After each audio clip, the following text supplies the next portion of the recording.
नमस्कार दोस्तों, हम फिर से लेकर आ चुके हैं आप लोगों के लिए सुबह की सभी ताज़ा और बड़ी खबरें। फटाफट अंदाज में एक एक कर बताएंगे आपको आज देश और दुनिया से क्या बड़ी खबरें निकल कर सामने आ रही हैं। लेकिन उससे पहले दोस्तों एक नजर डालेंगे सुर्खियों पर। प्रधानमंत्री नरेंद्र मोदी के ऊपर जमकर गरजे अरविंद केजरीवाल, बोले देश के लोकतंत्र को अब इंडिया बचाएगा। वहीं पर अगली बड़ी खबर में हम आपको बताएंगे, आपको बताते चले संजय सिंह के निलंबन पर जमकर राज्यसभा और लोकसभा में भयंकर हंगामा। मल्लिकार्जुन खड़गे बोले देश के संविधान की धज्जियां उड़ा रही है बीजेपी। वहीं पर अगली बड़ी खबर में हम आपको बताएंगे दोस्तों, दरअसल आपको बताते चले राहुल गांधी का बीजेपी पर तीखा तंज, बोले मणिपुर की जनता बीजेपी से परेशान है, अब तक मणिपुर पर नहीं लिया गया कोई एक्शन।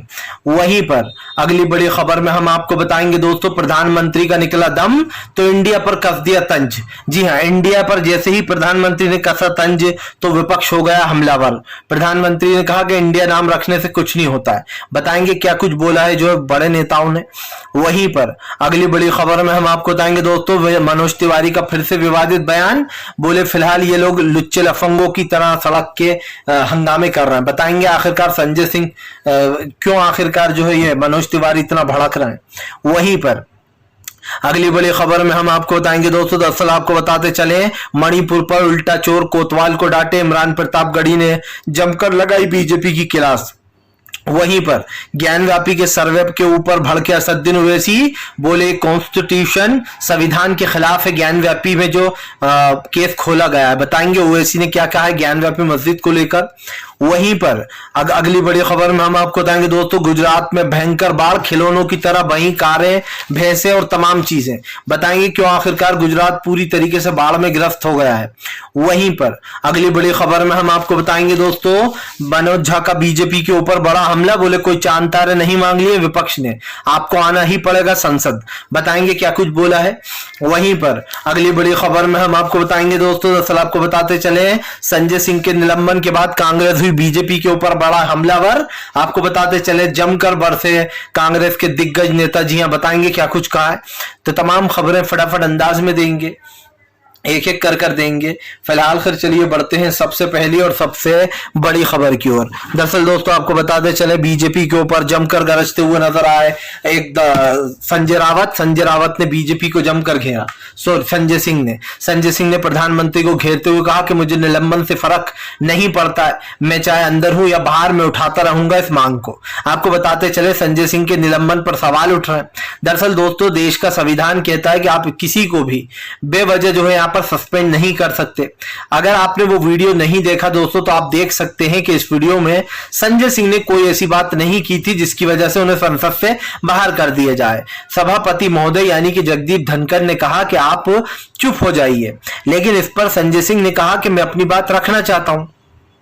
बस बात इतनी सी हुई थी कि इतने में संजय सिंह ने कहा कि मणिपुर वाले मुद्दे पर प्रधानमंत्री को आना ही पड़ेगा, वो क्यों नहीं आ रहा है, इस पर बहस तो होना चाहिए।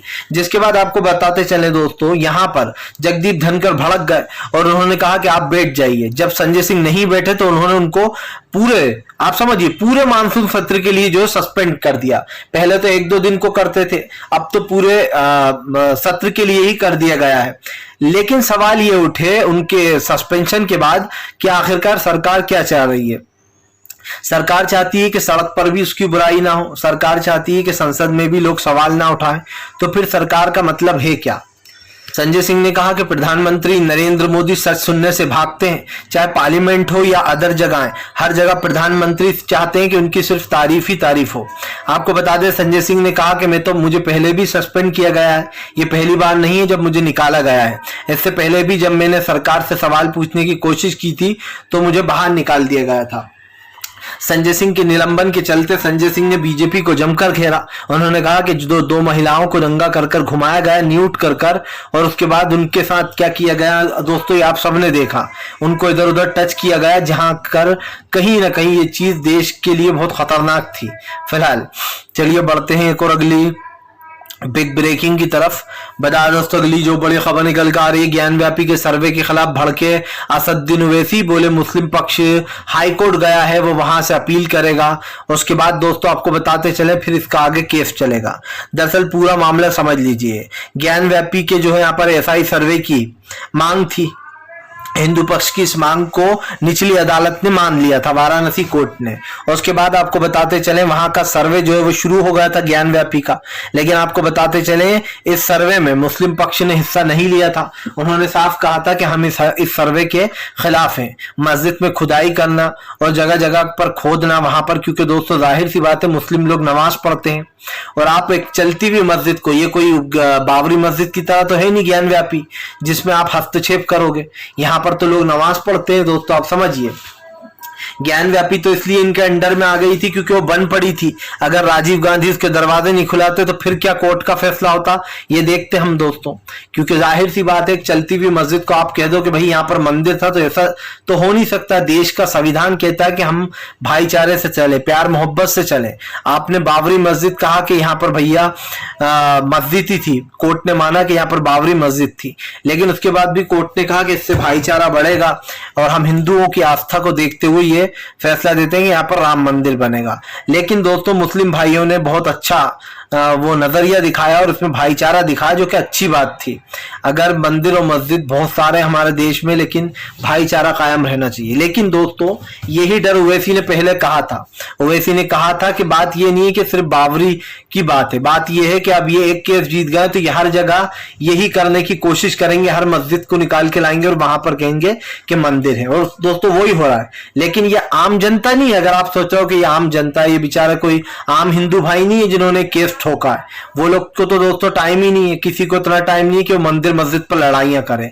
ये तो दोस्तों बीजेपी की ही पार्टी के लोग हैं जो केस खुलवाते हैं, केस लगाते हैं और समझिए बहाना लेते हैं कि हिंदू भाई चाहते हैं यहाँ पर मंदिर बन जाए। ये सिर्फ बहाना है, ये सिर्फ अपोजिशन की पार्टी यानी कि बीजेपी सत्ता पक्ष के लोग हैं दोस्तों जिन्होंने केस खुलवाया, जिसके चलते केस यहां तक आया। ओवैसी ने कहा कि फिलहाल ये कॉन्स्टिट्यूशन संविधान के खिलाफ है। जो संविधान बनाया गया था कि जो धर्म स्थल जहां है वो वहीं रहेगा। चलिए बढ़ते हैं एक और अगली बिग ब्रेकिंग की तरफ। बता दोस्तों अगली जो बड़ी खबर निकल कर आ रही है आपको बताते चले दोस्तों, पार्लियामेंट के बाहर जोरदार हंगामा, संजय सिंह के पक्ष में उतरा विपक्ष, एकजुट हुआ विपक्ष। दरअसल दोस्तों नजारा तो तब देखने लायक हो गया जब विपक्ष बाहर धरना देने लगा बीजेपी के खिलाफ। आपको बताते चले ये धरना बड़ा ही जोरदार था दोस्तों, क्योंकि इस वक्त बीजेपी बैकफुट पर आ गई है। दरअसल आपको बताते चले तमाम विपक्ष ने पार्लियामेंट के बाहर धरना दिया। मोदी सरकार अब तक पार्लियामेंट में नहीं जा रही है, वो किसी भी तरीके से जो है यहाँ पर मणिपुर पर अपना जवाब नहीं देना चाहती। दरअसल दोस्तों इससे पहले मनमोहन सिंह साहब की सरकार रही, अटल बिहारी वाजपेयी साहब की सरकार रही, सुषमा स्वराज की सरकार रही, लेकिन आप समझिए दोस्तों किसी ने भी इस तरीके की चीजें नहीं की जो कि प्रधानमंत्री मोदी कर रहे हैं। संसद दोस्तों चलता है सरकार के उसूलों से, संसद चलता है सरकार की एफर्ट से। जब सरकार खुद ही नहीं चाह रही कि संसद चले तो संसद तो ठप ही रहेगा। आज लगभग 3 दिन हो चुके हैं संसद को लगते लगते, लेकिन आप समझिए उसके बावजूद भी कार्रवाई कोई आगे नहीं बढ़ रही है। हर बार की तरह अब की बार भी संसद का सेशन यूं ही जा रहा है। मुझे नहीं लगता कि आम जनता के मुद्दे अब भी उठेंगे, क्योंकि जाहिर सी बात है सत्ता पक्ष जो है वो मुद्दे सुनना ही नहीं चाहता है। भाई अगर आप आ जाओगे संसद में और थोड़ा सा बोल दोगे मणिपुर पर तो आपका क्या चला जाएगा। इससे पहले भी कई सरकारें थी, मनमोहन सिंह साहब को बुलाया गया संसद, वो गए, और मनमोहन सिंह साहब तो खुद ही संसद जाया करते थे, उस वक्त तमाम सवालों के जवाब दिया करते थे। लेकिन आज की सरकार दोस्तों बदल चुकी है। ये वो सरकार नहीं है जो लोगों के सवालों के जवाब दे। ये सरकार को लगता है कि ये जो भी कर रहा है वो बिल्कुल सही है।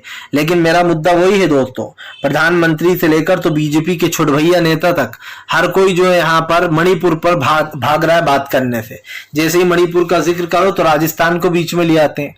चलिए बढ़ते हैं एक और अगली बिग ब्रेकिंग की तरफ। बता दोस्तों अगली जो बड़ी खबर निकल कर आ रही है, अखिलेश यादव का बीजेपी के ऊपर बड़ा हमला, बोले सच में कलयुग आ गया है। दरअसल दोस्तों अखिलेश यादव जमकर भड़क गए।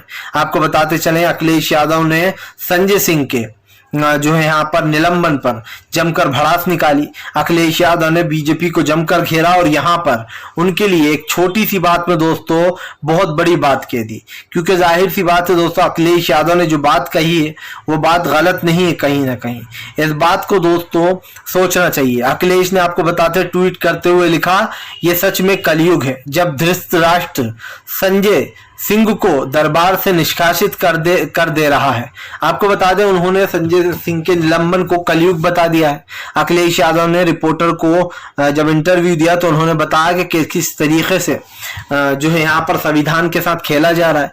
अखिलेश यादव ने कहा कि फिलहाल पार्लियामेंट में अगर कोई सच बोलने की कोशिश करता है तो उसको रोक दिया जाता है। अखिलेश यादव ने कहा कि ये देश के संविधान के खिलाफ है।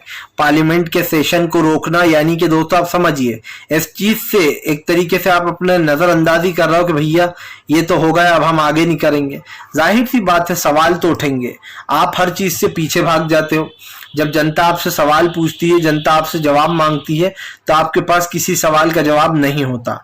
मैं पूछना चाहता हूं दोस्तों कि पार्लियामेंट सेशन से संजय सिंह को बाहर निकाला गया तो जो बात अखिलेश कह रहे हैं वो बात किसी भी तरीके से गलत नहीं है। अखिलेश यादव ने बीजेपी को घेरते हुए कहा कि सब जानते हैं न बीजेपी विपक्ष को बोलने नहीं दे रही है, वो पार्लियामेंट से लेकर तो दोस्तों तमाम जगहों तक विपक्ष को रोकने का काम कर रही है। और ये साफ है कि बीजेपी को दोस्तों इन चीजों से प्रॉब्लम है। अगर कोई भी पार्लियामेंट में सच बोल रहा है तो बीजेपी उसको निष्कासित कर दे रही है। चलिए बढ़ते हैं एक और अगली बिग ब्रेकिंग की तरफ। बता दोस्तों अगली जो बड़ी खबर निकल कर आ रही, मध्य प्रदेश में कमलनाथ ने खेल दिया मास्टर स्ट्रोक, कर दिया जीत से पहले बड़ा दावा। दरअसल दोस्तों आपको बताते चले आने वाले समय में मध्य प्रदेश में सबसे पहले चुनाव है। ऐसे में अब कमलनाथ ने बीजेपी के ऊपर निशाना साधा है। उनका कहना है कि अगर मैं सीएम बन गया तो सबसे पहले जातीय जनगणना कराऊंगा। अब आप सोच रहे होंगे कि जातीय जनगणना से क्या फायदा होने वाला है।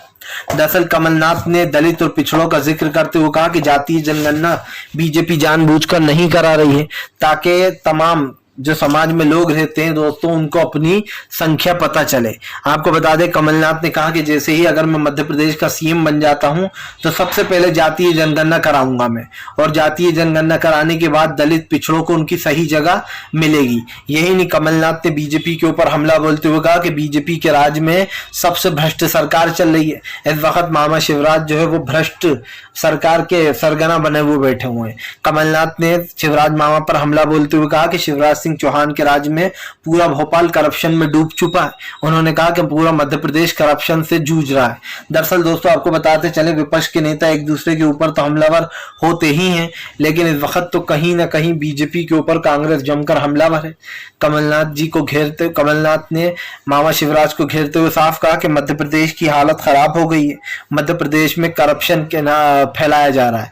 दरअसल दोस्तों मामला तो साफ है, प्रधानमंत्री से लेकर तो बीजेपी के छुड़भैया नेता तक हर किसी के ऊपर करप्शन के आरोप लगते हैं। अभी हमने कर्नाटक में देखा कि कैसे बीजेपी जो है बड़ी बड़ी बात दावे कर रही थी कि कर्नाटक हम जीत रहा है, लेकिन जब वहां पर करप्शन की बात निकली और कांग्रेस ने एक के बाद एक पोले खोलना शुरू करी तब लोगों को अपने आप पता चल गया कि कैसे जो है यहाँ पर कर्नाटक से लेकर तो दोस्तों उन तमाम राज्यों तक बीजेपी चाले चल रही है। लेकिन एक चीज तो साफ है दोस्तों, भारतीय जनता पार्टी के राज में सिर्फ करप्शन और करप्शन है। फिलहाल चलिए बढ़ते हैं एक और अगली बिग ब्रेकिंग की तरफ। बता दोस्तों अगली जो बड़ी खबर निकल कर आ रही है आपको बताते चले दोस्तों, राजस्थान से बर्खास्त हुए मंत्री ने अशोक गहलोत के खिलाफ ही खोल दिया मोर्चा। बोले मुझे लाल डायरी नहीं दिखाने दे रही जो है यहाँ पर गहलोत सरकार।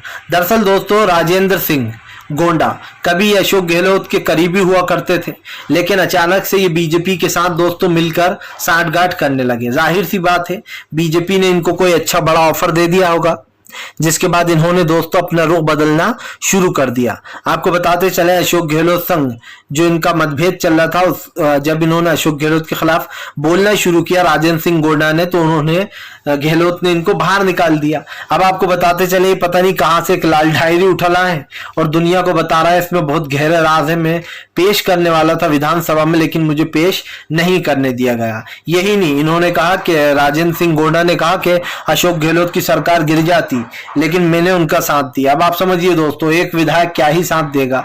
दूसरी बात दोस्तों, अशोक सिंह गोंडा जो कि बड़ी बड़ी बातें कर रहे हैं, सबने देखा है कि कैसे वो बीजेपी के नेताओं से इन दोनों मुलाकात कर रहे थे बार बार जाकर, जिसका मतलब साफ है कि बीजेपी ने इनको एक एजेंडा सौंपा था कि कांग्रेस में आग लगाओ, वहां पर जो है यहाँ पर मन मुटवाव करवाओ। और यही कारण दोस्तों जो बीजेपी के नेताओं के ऊपर सवाल उठते हैं कि वो कांग्रेस में खरीद फरोश करती है जाकर। इसीलिए दोस्तों आपको बताते चले राजेंद्र सिंह गोंडा अब दरअसल उनको टेंशन हो गई है, क्योंकि वो खुद समझ रहा है कि अब ना मैं इधर का रहा ना उधर का रहा, ना इधर कुछ कर पाऊंगा ना उधर कुछ कर पाऊंगा। लेकिन सिंपल सी बात है दोस्तों, राजस्थान में फिर से एक बार अशोक गहलोत की सरकार आ रही है, क्योंकि गहलोत ने जो राहत शिविर शुरू किया उसमें लोगों को जमकर राहत कैंप मिल रहा है फिलहाल। चलिए बढ़ते हैं एक और अगली बिग ब्रेकिंग की तरफ। बता दोस्तों अगली जो बड़ी खबर निकल कर आ रही है आपको बताते चले दोस्तों, भारतीय जनता पार्टी के ऊपर जमकर गरजती नजर आई ममता बनर्जी।